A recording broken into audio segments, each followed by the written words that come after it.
we go. Hello and welcome to Wow Mom. Today we have a surprise for you. First of all, my co-host is really, really busy. She's getting ready to make a big move.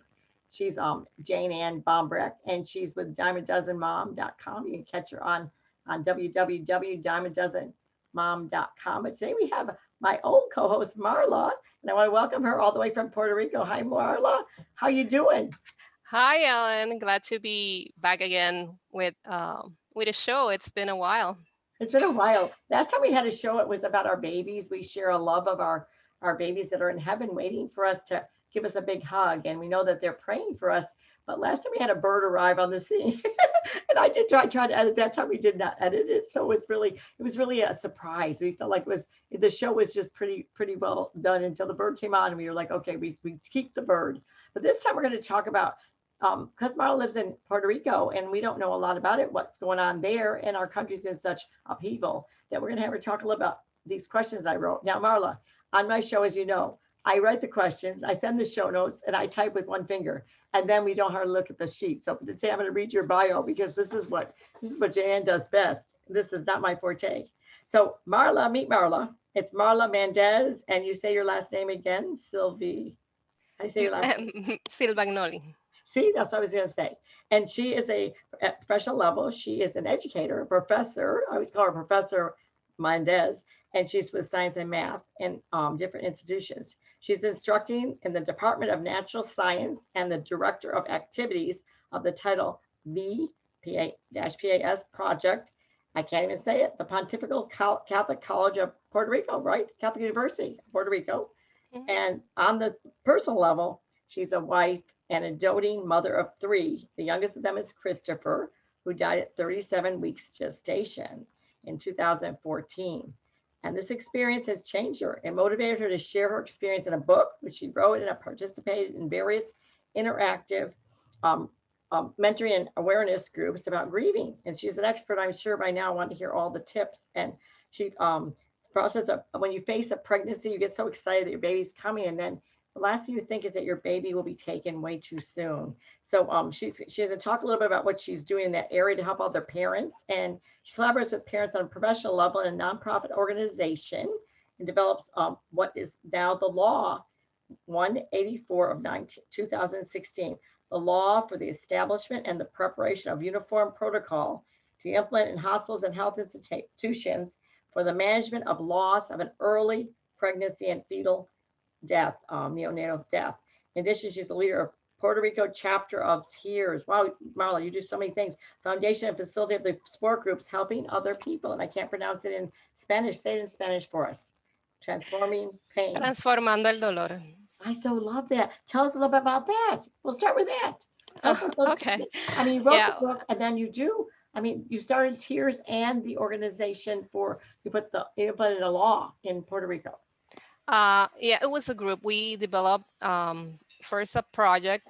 It goes first to it was a long process, but it was approved, and right now we're in the process of the implementation to have the different trainings for hospital personnel on what's on the law. The law basically creates a protocol of options that are offered to families, so they have the opportunity to choose what they would prefer in the case they face, the tragedy of having their child die, either during gestation or afterwards.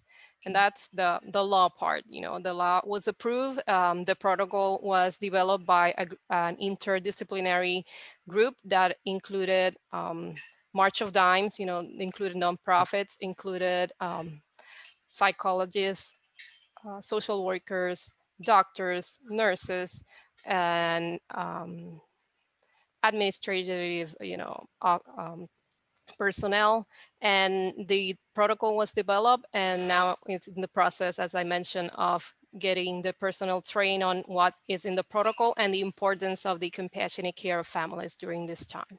Because no one can heal your heart but God. We know that. And but you need people that CARE with TIME. They have to care and they have to spend time. It's kind of like that scripture where where Jesus has a man and he can't get to Jesus. He puts them, the friends put him down the roof. It's just not something you, when you're pregnant, you know, you and I know, Marla, when you're pregnant, you go like, wow, this is so great. And you get all excited. And then when it's not expected, and our babies, her baby and mine was a little bit, had some physical trouble, Marley, but your baby was not in physical danger. So that was even harder. My baby had trisomy 18. His name was Zachary Luke John, but he was born like way a long time ago, like 25 years ago. But I still tear up and I still mentor women and help them through the situation. Because don't you know, when you have the blisters and you walk the path, then you're able to carry someone else. So yours was very recently, really within, what year was it again, Marla? 2014, so it's 6 years ago. 6 years ago. And Marla did this. She had a trial that hit her, and then she turned it into helping others. That's what Scripture says to do. So tell a little about tears, because I so have tears. Before, I don't remember I ever cried as much as I did when Zachary died. I don't think I ever did, even with parents dying or just disappointment in life or loneliness. I don't think I ever did. It was something that was not even, I couldn't even recognize myself. Really, I couldn't. So what is Tears like? What is Tears, the organization? Oh yeah, the Tears Foundation mission is to compassionately support families, either financially and emotionally through to initially pregnancy and infant loss. It started in 2002. It was founded by Sarah Slack after the death of her son Jesse Curtis, and then it started in Washington State, and then it grew, and now there's chapters in, and there's over 28 chapters that range in different states, and now there's international chapters. Besides, we have different states. We have Puerto Rico, and then we have 4 international chapters. There's one in Guatemala, one in Bahamas, Uganda, and Kenya. And each chapter has a different approach. There are chapters that also support loss of children at a later age. There are different programs in our chapter right now. Our chapter started around 2014, but I started being the leader of the chapter last year. Oh, Yeah, and it's, yeah, excuse me, yeah, I so understand. there's always something unexpected when we are It's sharing. unexpected. I like this disappointment, God's appointment, but good surprises, I'm all for them. Okay, so Yeah. you started, you're the head of the chapter, Tears. You got Yeah, last year I started with the chapter, and before I started being the leader of the chapter, we had started a support group for families. We had like a collaboration with a group of obstetricians and gynecologists, and we offered that support group face to face in their office. Then when I started with Tears, then we kind of, I received their training, and then we started following their philosophy. And so we started with 3 years, the support group, last summer. And right now, due to COVID, we're doing Zoom meetings every month. We hold meetings the second Friday of the month, and we have support group for families, mainly parents. Wow. And so Marla, do they does it, is it open to people that have lost a child as well as lost a baby or miscarried? It's like a, let's Depending say, on the chapter, adult they do. child. Right now, our chapter is focused on pregnancy and infant loss, usually till 1 year old. Okay. But it doesn't mean that, we individually do not support people that might need help in other types of losses. Actually, yesterday I collaborated with one of the Tears committee members in a webinar regarding the loss of a child, and it included um, like sons or daughters from pregnancy on till adulthood. So we Wow. we talk about that. So we collaborate in other things, but the chapter, mainly like the support group, is geared towards pregnancy and infant loss. Right now, we might expand other support options, but for now, that's our main goal. I'm gonna look into. Please send me information. I'm not making it up. I do like to know more about that. I feel like sometimes in life there seems like no answer, and then you meet one person and you share that bond. It's the people that make the difference in a trial. Now, when it's new, Marla, let's face it, on the initial shock of losing a child, no matter if it's an adult, a baby, or a miscarriage, nothing people say helps. It doesn't help. It doesn't help me. It didn't help other people that have lost. But you eventually get to a place where your ears are open to take a hug maybe or listen a little bit longer and see that people do care. Unless you walked a mile in their shoes, you don't really know what it's like. So probably the worst thing to say is this: I know how you feel, or you have other children, or the worst thing to say is like to say anything. Sometimes it's just like at me with the big mouth. But you give a hug and you try to listen between the lines. If they A lot of times they'll lash out at people because they're just wounded. They're upset about what happened. But Christopher, I don't know Christopher, but I'm going to meet him in heaven, and you're going to meet Zachary. And I just love to see the butterflies in the background there. In the background of mine is all my children. Marla, you haven't met them, but Marla and I did radio so long together. I think almost 2 years on and off. I kept going back and going on, and we had such a fun time on the air because we felt like we were making a difference. We had different co-hosts with us. One time we had a gal named, I can't remember, Danielle, and she wrote a book as well. And she wrote an interesting book. She didn't tell us the whole time she was co-hosting. And then one day she shared she had adopted her child. And when you adopt a child, especially when you can't have children, that child grows in your heart. It becomes part of you before you even get that baby. You pray, please, Lord, pick the right baby for me. Adopt. Marla and I had a gal on our show named Joanna. I always share about her because I thought it was a phenomenal show. Joanna and her husband. And I don't know if you know the finish of the story, you probably do, but she wanted to adopt a baby and did. After that, she wanted to have a baby and didn't get a baby, and she adopted. And then just before Christmas, they didn't give her the baby. The baby was born, they kept it. And then got a different baby, and then she got pregnant. So she ended up, first we met her, she had one child that was on air with her, gosh, sitting here, and then she ended up with a house full. God is full of surprises. We have to put our heart towards him and ask him. He wants to know what we need. He wants you to ask, Marla. Don't you think? You say, I'm sad today. Can you send a blessing? Or I just need a friend today. Or he will listen to you. I am intrigued this week, Marla. I've been thinking a lot about the Blessed Mother. And I find that, I just am intrigued by the fact because I had a great mother-in-law and a great mom, and Jesus was at that cross, and he had three people. He had Mary, and he had Mary, and he had his best friend John. Now he is the one suffering. When you're suffering, that's all I can do is make one foot go before the other and not even speak sometimes. I can't even smile, and I'm a smiler. But he had the love of his mother, the agape love that he shine on all of us to say, John, behold your mother. He was going to take care of his mother by giving him to his best friend. And then he said to Mary, Mary, behold your son, because he wanted Mary to have like family. Joseph had passed away, Jesus was leaving, and at that moment of suffering, now I'm not that good. When I was suffering, I don't know if I put my clothes on. I had pajamas on. I was just like tears flowing, Kleenex on my nose. Suffering is not something you can just go, it's not a big deal. There's a magic wand. Now you prayed and I'm good. It's not like that. We're real people with real hearts and we're human beings. And we can't just go, okay, now I'm better, especially if we're suffering pain or suffering emotional pain. So what do you want to address to the people out there who maybe today they're listening, they see the show is about, we're going to tell the show according to what we said, because we go on the show without knowing what we're going to say. And then what would you want to address right now? Because maybe there's someone listening that really has recently lost a baby or a miscarriage. That's just, that's hard for women as well. What do you want to say to them?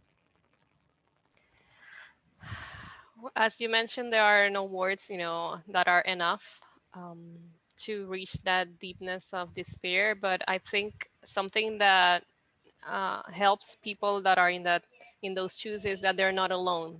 Even though each one of us has a different story and different situations, there are many of us that have gone through the pain of losing a child, and are and might be um, the people that can be open to listening. And I think that's something that at first, that's the only thing we need at first, is just to be listened or to be able to express in a way we feel best, whatever we're feeling, and get all those thoughts and feelings out of our heart and our mind. And I think finding that way in which they can express what they feel is the most healthy thing they can do. You know, bottling up can be really making things more difficult than they already are. So just be able to find a place and a way in which you can express what you feel and how you feel with someone that will not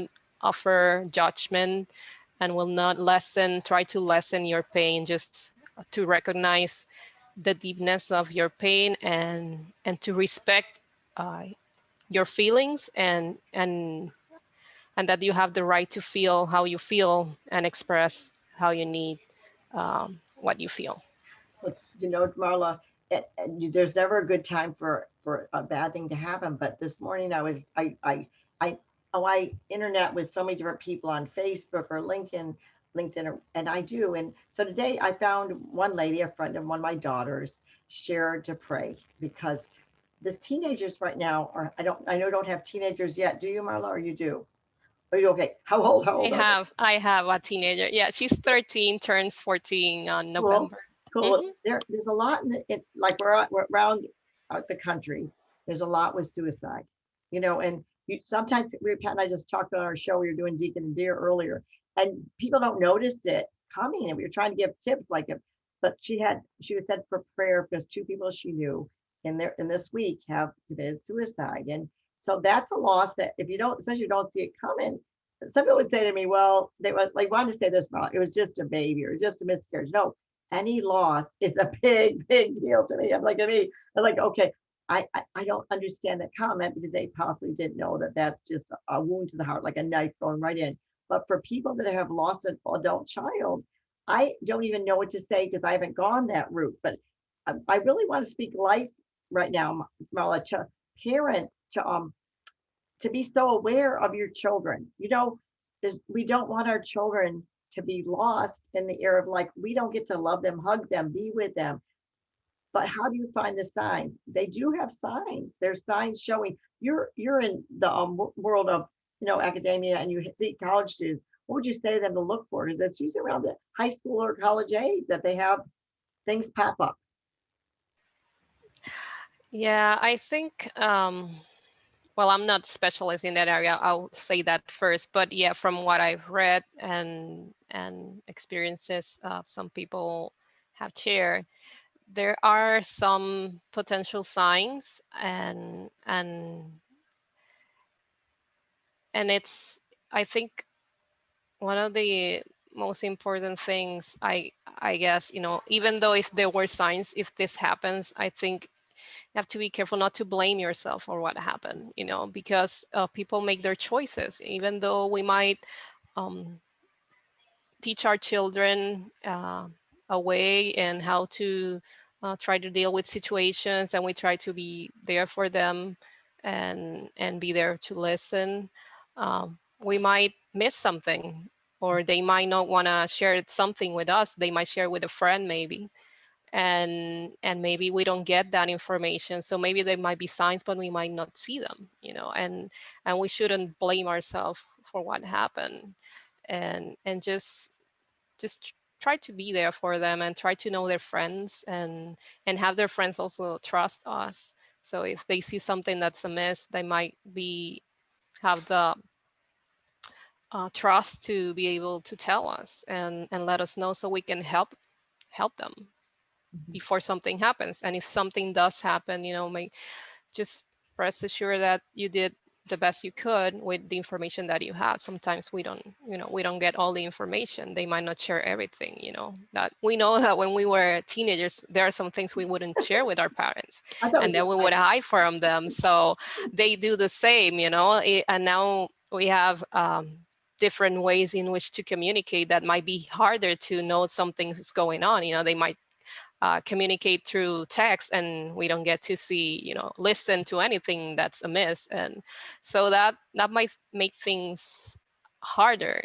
There are different ways in which they can be sharing with other people, or learning other things that might not be go with what we would want for them for their lives. So I think, yeah, it's a very difficult situation, and I think the most important thing is to, if there's some, if you see something amiss with your child, just get them help, and for the whole family as well. And if something happens, I would definitely advise professional help.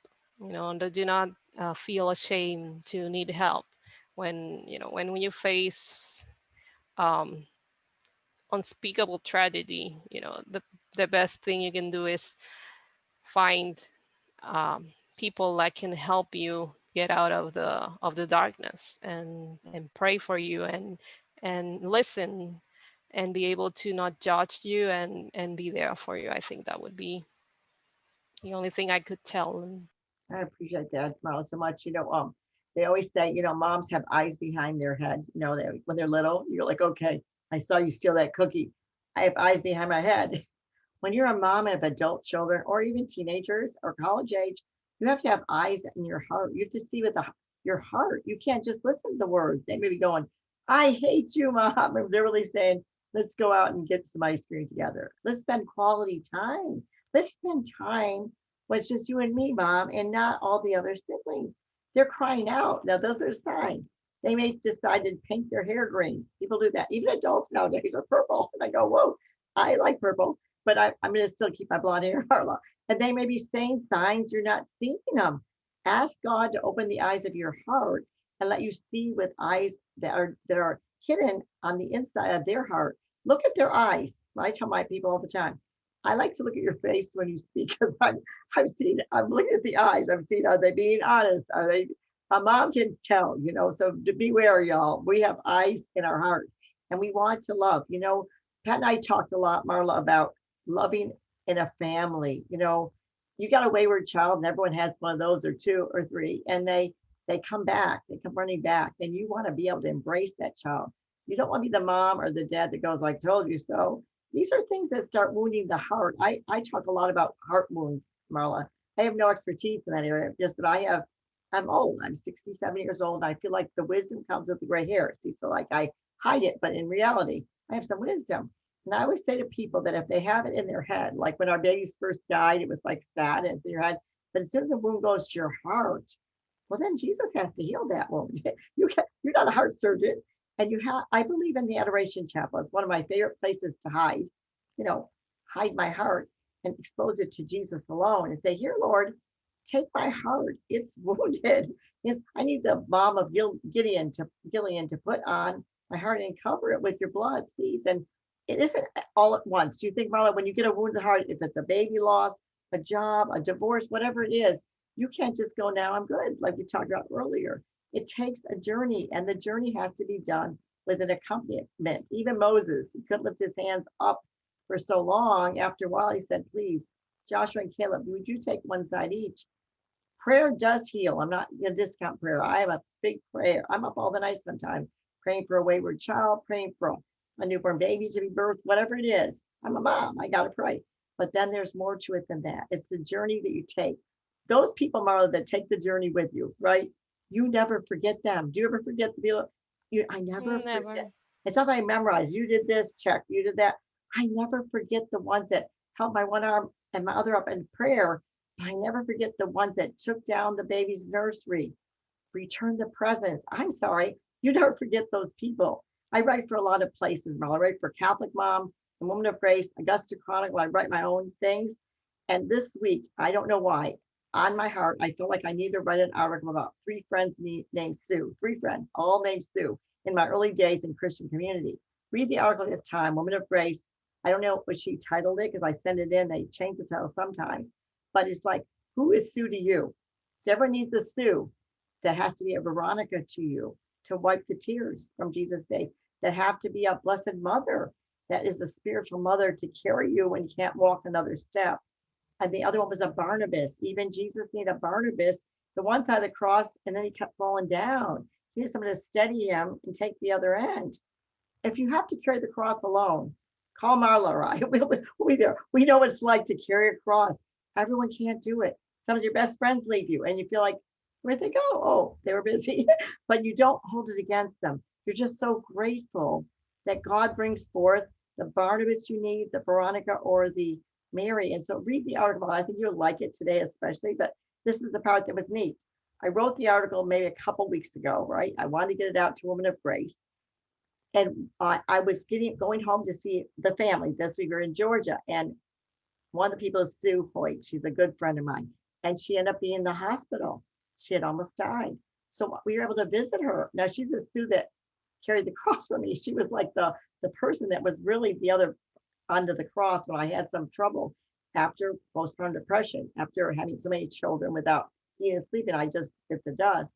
And she carried for me, and we were able to visit her, you know what I'm saying? And cheer her up. We don't go to Georgia that often. I hadn't seen her forever. So this is the article, a friend named Sue. And who is Sue to you when you really need someone to care? Well, who is Sue to you? Who was there for you when you had to be, I mean, I times in life? I was blessed to have many when things turned really for the worse. But the first one that arrived there were my family. You know, my husband, my siblings, my mother. They were there um, since the news broke, like that Christopher had died, and they were there through it all. You know, I don't know what I would have done without them. You know, there were my support when everything turned really bad. But then we had many friends and co-workers, even students that really in their way helped me to keep move forward. But the first responders, I would say, were my family, You definitely. need it. And you need it. You do need it. And I think this, Marla, I think that the first weeks, the family is, they come running, but you still need people all along. I think the first year is the hardest year. I'm sorry. It wasn't like good after the first month. I just was not. I had to jump back into life. I had 7 children. He was my eighth baby, Luke, Zachary, Luke, John. And so I wasn't able to just run the race to win. So one of my wise advice to anybody grieving is, you know what? There's no timeline. You don't have to like be done in a week and now I'm not grieving anymore. I'm all good. You could take as long as you want. Now, some people say, well, then it's getting into depression. It may get a little bit, get a little depressed. You lose a child. If you're happy about that, I'm thinking something's wrong with you. The depression is really a real thing. You loved that child, whether it be a newborn or if it be someone that is an adult child that just didn't cry out for help loud enough for someone to hear. And you have to grieve. And grieving, other than that, I like what you said earlier. It steps down and it becomes like a volcano. It comes out and it may come out in anger. It may come out in all different ways, but better to have the grief journey be pace the race and don't race the pace. You can never race the pace and still be good. I watch people, Jamal, I'm old, so I see a lot of people bury their parents or bury their husbands. And if they're good, I don't question their love. I question that their reality. Are they trying to just, it's gonna be Halloween soon. Am I putting on a mask and I'm just pretending? How are you? I'm good. I tell my son I'm an actress, so I can do that really well. Because you don't really want to let your hair down with like the cleaner. Maybe you had to drop your clothes off and start. I mean, some you do. We know this. Or the grocery clerk and just cry in their arms. You want to choose who you're going to be. Reveal yourself too. You don't. We all wear some sort of mask. We don't want to be like a fake around those who really can help take off the mask and say, you know what? Even with your tears, I still love you and I share your burden with you. What do you want to say, Marla? Oh, I agree. And sometimes we put a mask because we feel no one will understand. Sometimes we put a mask because around us we might receive messages that tell us that we should let go or move on, and then we put a mask so people think we have moved on of or have or are when we are better, you know. And it's really a blessing to be able to find people in which we are able to be ourselves without that mask, that we can really say what we feel and express it. And I think that that is essential for the grieving process. You know, you have to in order to heal from a loss, you have to mourn. You have to express your feelings and your thoughts in a way, and some people talk about it, some people write about it, some people might paint or sing or draw, or each one of us grieves in a different way and might mourn in a different way. So basically, I would say it's the importance of being able to find the way in which we mourn and find those people with which we can be ourselves without mask and really be honest and not be judged. That's very good. And sometimes chocolate. But basically, I don't even like chocolate, but I think when I'm having a bad day, you know what? It sounds good. We don't want to put our life into grieving into food. I'm not trying to make that point be silly, but Marla, I just admire so much that you wrote a book about this, because I'm big like you are about the creative spirit is on the inside. When you're dormant in your life and you take a step back, and we all took a step back during the virus. I call it the staycation of a lifetime, because we took a staycation, and we didn't really, in our town, it was, we're here in Vieira, Florida. We weren't able to leave for months. Pat's older, he's 76, I'm 67.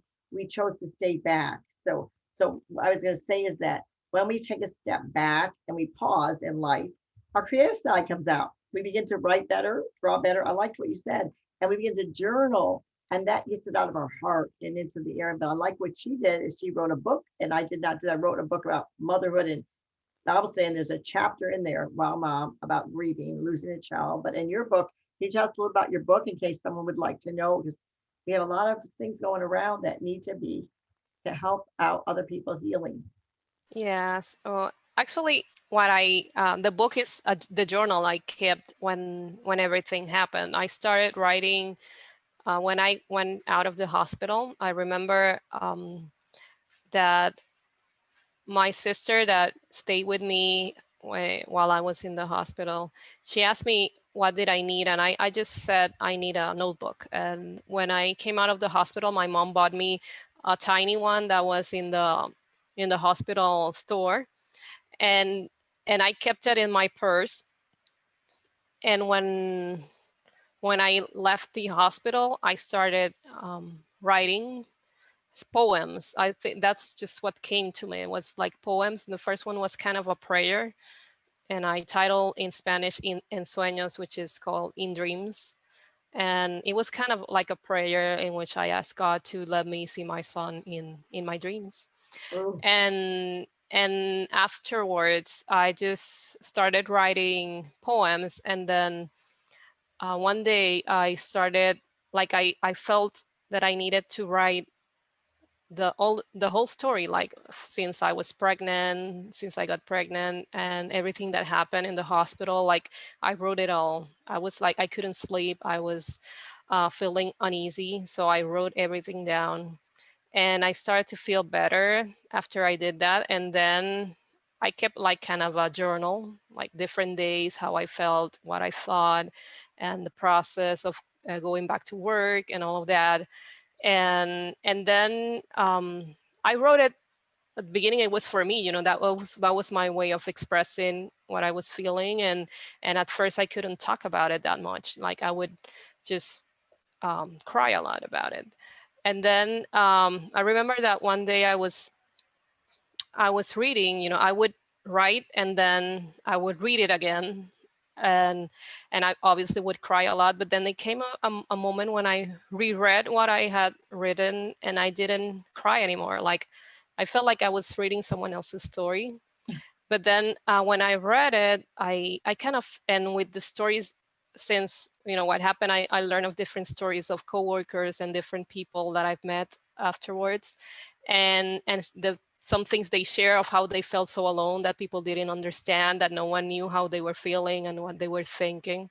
So one day I was reading, and also I shared some of the poems with some coworkers, and they told me, "Have you thought about publishing this?"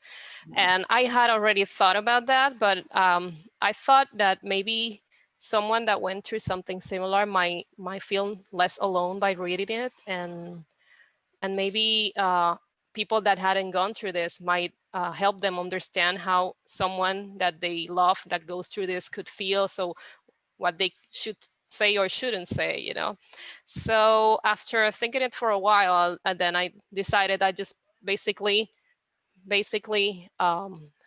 publish what, the journal. I transcribe it pretty much with very little editing. It was just the raw feelings that I had from those first days. And the things I published was about maybe almost 6 months, maybe. I think the last thing that was published was in January 2015, maybe. I have written more after that, but then that was, the period that was published was pretty much the first 6 months after the loss of Christopher, and it's just pretty honest, whatever I felt and how I felt it, and in the day that I wrote it. So Wow, I think it's so important. When you write from your soul, I always tell people I write from my soul. I don't write from my head because I write in prayer and in quietness without words. And I begin to write. And sometimes I'm always amazed. I go, that wasn't the way I was going with that. And when it's from your soul, it's tender, it's touching. It's like you can't do it on your own. You need the inspiration of the Holy Spirit. You can't. You sit down and say, I think I'll write a poem about, and you can't. But it comes to you. And that's why she stayed up in the night writing. It was a healing process. Again, a journey, a process. So I just admire that. And I just would you tell, can they reach the book? Is it in some of the bookstores or it's in Spanish? yeah, I it's know. in Spanish. Yeah, it's Okay, in it is. Amazon. It's in Amazon.com. It's called Hasta luego, pequeñín, which is translated loosely as until then, little one, or Ah, so sweet. And see, it's not like they say, when you have a baby, you always forget the labor. But when you lose a baby, you never forget the little yeah. one. You don't forget the little one. It's a part of your bone of your bone and and part of yourself. You begin to plan out what you're gonna do, what you're gonna name the child. See, those who have not lost a child, if you meet someone on the street, I always meet people on the street, Marla. This is who I am. Hello, how you doing? They tell me their whole life story. Don't be too busy to care. It's my big message to the world. Be yourself. Use your gifts for God's glory, but never be too busy to care. We talked earlier in the show about the persons that have taken their life. What if you're passing on the street and their cry for help is like, you're the only one with the eyes of the heart to see them. And you turn a life around for Christ's sake. And you didn't even, when it even happened, had you got really busy and kept on moving by. I think I'm all about that. It's my message to the world. Please care. And there's a book out called Green Light. Now I don't know, I don't keep up with movie stars, but this one movie star, and I can't pronounce his name, Matthew McConaughey, wrote a book called Green Light, and he was on my show. I do care with Kelly Ripa because she's Catholic and she's funny, and so he's talking about his book. He's like you. He wrote journal, right? Journal, and then he put forth all. He found it one day. He's the guy, so he probably like got it. Wasn't in his bedroom. He's reading every night, and he put it together. I think it's a little profound wisdom written from the soul. We have to know that each person we meet is different, and each person we know we can learn something from someone, and they can learn something for us. So I didn't want to like get off the subject when you said you journaled though, and they put it to that's the best way to do it because it's like almost like a surprise, like, did I really write that? No, the Holy Spirit inspired you. But I do believe Marla walks close to the Lord like I do. We're both Catholic girls, just sharing a little wow, woman of wisdom from Titus 2. And Marla, I want to ask you though, because I was so intrigued that we're going to get on together and know about how is it in your I would say your country, because I always think it's not part of the United States, but it is. She assures me. Puerto Rico. If you know history and geography, you would know that. But I want to know about your mama. Can you see her? I know last time we talked, you said that your brother's there near her. And like this is a time that's really hard for me, especially being a mother of 7, not near my kids. When we went through the whole staycation, we just saw them first time for a long time. So how is that going there? Are you all masked up? And it's not Halloween. We wear the mask and all that. Well, we're supposed to be masked outside of our homes, and we do like we do it. But there are people that either do not mask or have their mask down their below their nose or below I can relate to their that though. I mouth, which can is relate. really like not having anything. If I cough, I go, I So don't have disease. yeah, so at least we've been keeping in our staycation pretty much because I'm high risk and my son too, and so we just go out for uh, really essentials, and but we do at least weekly meeting with my siblings and my mom, and then I do go to get get her something so she doesn't have to go to the store, or my brother does. So we get her groceries and stuff, so she doesn't have to go out because she's also high risk. So Oh, try to oh. And are keep you her having to safe. work from home? Are you working from home, Marla, as well? Yes, I'm working from home. Yeah. So that's kind of a different thing too. And then the Yeah. children, how are they adjusting the homeschool? I'm so interested. This is a chat session. Yeah, We talk a lot of they we are talk a lot of taking, heavy subjects. yeah, they're taking their classes from home as well. It's been what can I say the word? I'm just we're LOAC, totally lost. overwhelmed, Oh, yeah, but we're hanging there. You know, they got their grades recently, and they are doing well. But it's really difficult. But they're really champions. You know, they're really good. They're really good studious. spirited, and they like to be at home. That's a good thing. You know, they don't mind that much. That's a good They sign. like to be at home, and they say they don't want the the the cafeteria food anymore when they go back. That's right. That's right. They prefer our Oh, food. good for, how about this, Gisela? How about the churches? I really am interested in churches. I actually mourned. I mourned. Like I grieved when we weren't receiving the Eucharist. I wept. I mean, real tears. Like I was at the cross of Jesus going, what in the world? We have to have the Eucharist. It's feeding our soul, Lord, please. I was devastated. So how about the church? Can you receive the Eucharist? Are you going to the church so you can? Or, Yeah, well, there at first there wasn't they weren't allowed to open, like no, nothing more than 10 people in the same place. So a lot of the priests, what they did was do virtual mass, virtual we did as well. services. My oldest brother is a priest, so he has mass, and he does like his morning prayers. He does them through Facebook, Oh, wow. but That's then good. now they're allowed to open with limited capacity. So they have like the churches that are open to that are being allowed, because they have to submit, like anyone that opens, even churches, restaurants, or whatnot, they have to have like a a protocol of what they will do. Like they have to take temperature of people, and they have to have masks, and they have to have like hand sanitizer or alcohol to get Oh, sanitized and whatnot. So like my brother, at least, and other churches that I know of, have like register, because they have limited sure. spaces that are available to be present. So um, pretty much that's what some churches are doing. Or they also have, like, they have a limited amount of masks that are in person and with a limited capacity, and the other services are doing virtually through Facebook or whatnot. I think we're Yes. growing in self-control. I think we're going so I think like now the mothers, they're growing in tears because like I have children and grandchildren I don't get to see, and that's why I was asked about your mama, because when you're a grandma and you don't see your child, your grandchild till like almost a year later, you just don't know that child like you know others. That we went to Maggie, she's 2, and mostly grandmas don't go to a 2-year-old birthday. But we hadn't seen that baby that often. So it's a test of our self-control. I know that God is calling us all to draw closer to Him. And so when you draw close to Him, I can't hear the Lord if I'm talking on the phone. I sometimes can hear Him when we're on the show. I hear Him say something or other, but usually hear Him in the quiet of your heart. You hear Him in the silence. I went on retreat model. I go with my girlfriends. There's 4 of us, and we've been going for 30 years. We call ourselves 4 for the Mountaintop, and I was so looking forward to, because we had to keep postponing the retreat. No, you can't get together. No, the motels aren't open. This town's closed.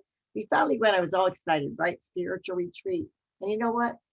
We couldn't go to mass because we had to watch on the TV, and we watched a Canadian one, which was fabulous, because one sister that we hang with, her husband is, has some limitations on the air physical, and we didn't want to, for fear, go and then expose her, and she has exposed her. And I understood. I was first devastated. I thought, no, this is great. I've been with Jesus, me and Pat. We've been in the house for almost a year, just crazy.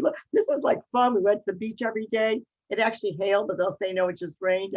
We go, this is the Lord, it's hailing. We just took pictures, we laughed out loud. We didn't even leave for the restaurant, because as your kids say, the food is better at home. So they made food. I ate yogurt.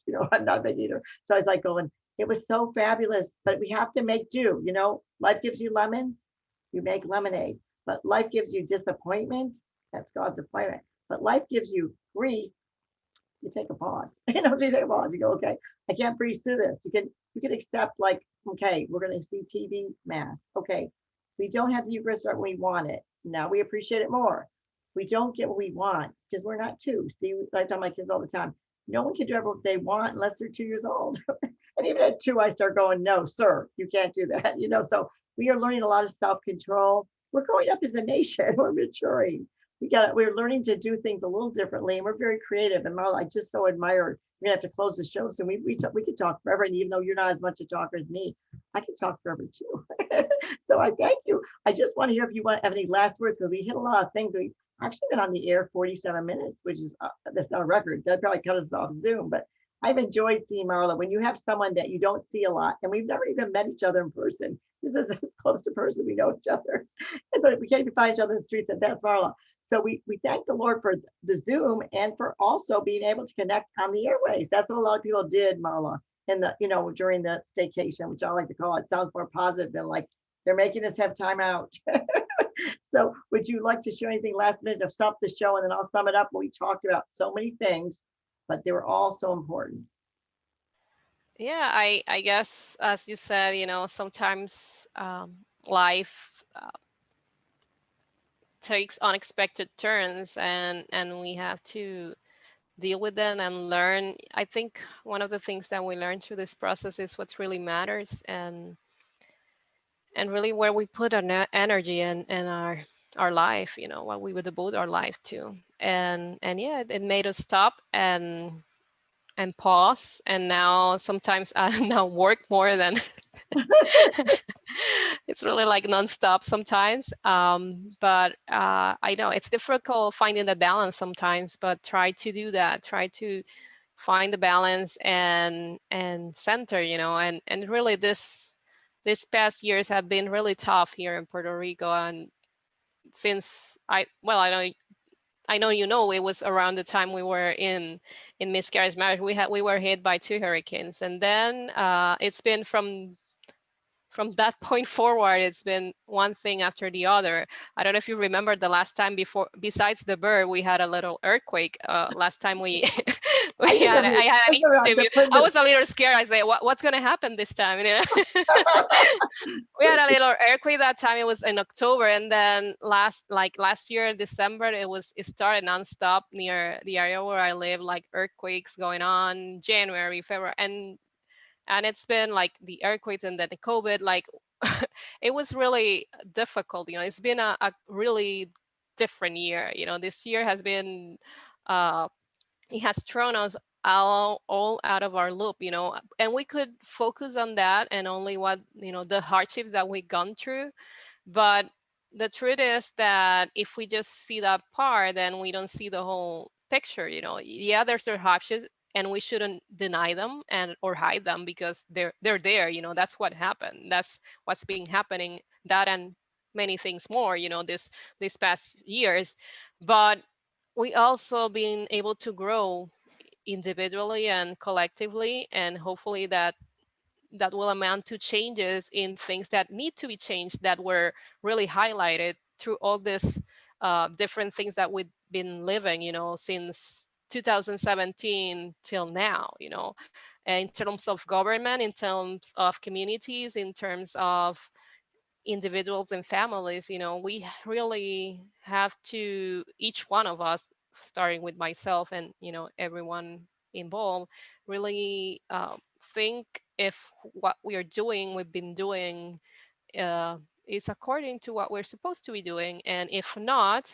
then make change and transform what we are and how we do things. And that's pretty much, I recognize the hardships, but I also can tell you I've learned a lot. This staycation, I've been learning so many different things. So I've been able to develop uh, new abilities and learn different things at work, different things about myself. So that also happened, and we cannot deny that either. We wouldn't, wouldn't be we would see only we can only see the thorns on the rose bush. You have to appreciate the roses, but do not deny the thorns. They're there as well. They're part of the plant. They're part of the bush. So just recognize them, so not to get uh, struck on your fingers. I, that's good. That's good. Marla, can you tell me again about your book and then how to start a Tears chapter of their own, and maybe that how to contact you if they have questions? Because I just still believe that because they could email one of us about if they're having a hard time with loss of a baby or loss of an adult child, or even how to take a pause and discover your gifts and go in a new direction. Can you tell them how to get a hold of you and about the book Sure. and Tears, you can find it in the tearsfoundation.org. And right? the email for the foundation in my chapter is Puerto Rico chapter. I'll write it in the chat so you have it available. Puerto Rico chapter at um, the tearsfoundation.org.